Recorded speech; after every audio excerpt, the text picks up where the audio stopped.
again, I guess I'm not clear as to what basis one determines which domain to give the most weight to. Well, it's a personal choice.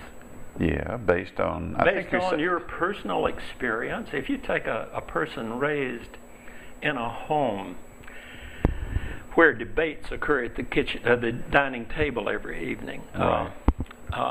You think of the Kennedy family, for example, which, but this is very typical of many, particularly upper middle class families, who view it as their responsibility to interact in a debate forum with their children. Right.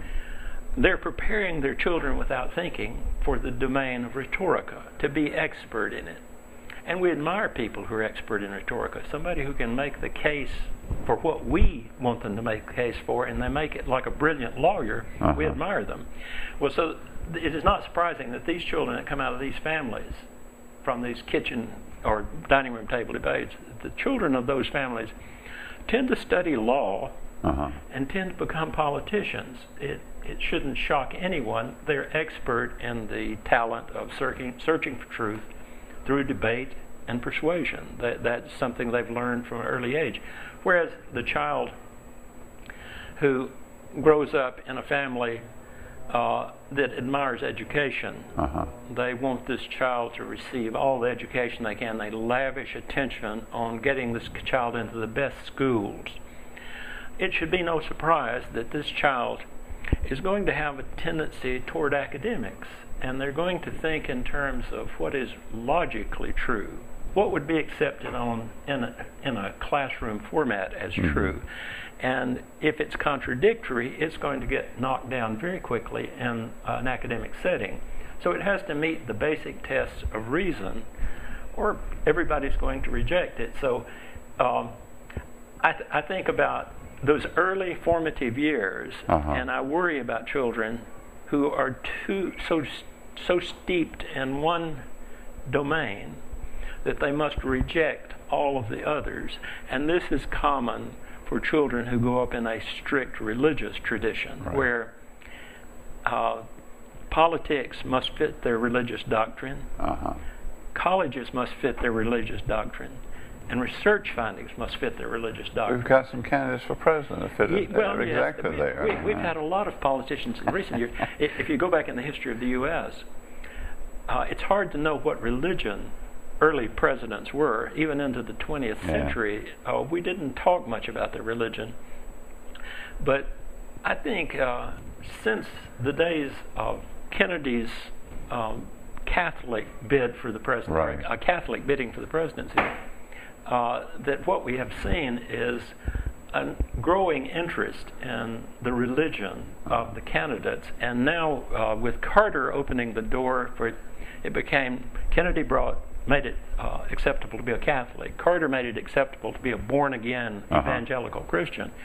And it comes right on up until the modern day, where the first thing you hear from the candidate is where he goes to church. And first brochures they put out lists which church he belongs to. So it's getting to be that religion is more and more a part of democratic process.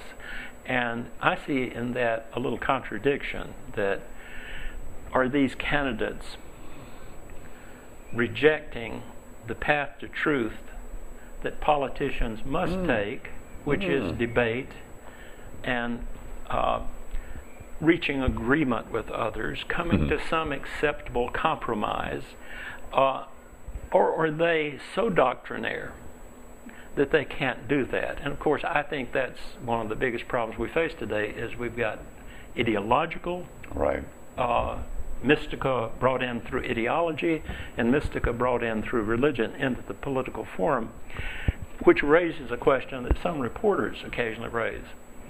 Is this candidate engaging in true debate, authentic debate, where there's a give and take of ideas, or is this candidate arguing his beliefs, which he is never willing to change?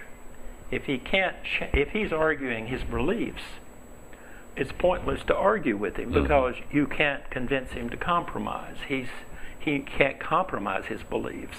His beliefs must stand the test of any assault, including debate. So he's in Mystica instead of Rhetorica. Rhetorica. And if you bring into the Capitol building your religion, you're defacing or, in some sense, corrupting the domain you're in. And the domain of the Capitol building is Rhetorica, where we debate, we persuade, we compromise, and therefore think we've reached the truth in the sense of the acceptable version of the view that, well, let's take, for example, democracy. That democracy should be one man, one vote, or one person, one vote, more appropriately. That idea might be rejected by religions that do not see women as full humans in the sense of authority to rule in their culture. So you worry about, say, a country where a group of people are viewed as unfit to vote, and yet they say they're going to adopt democracy, which is based in Rhetorica. The whole idea is we will argue about this and we will try to compromise.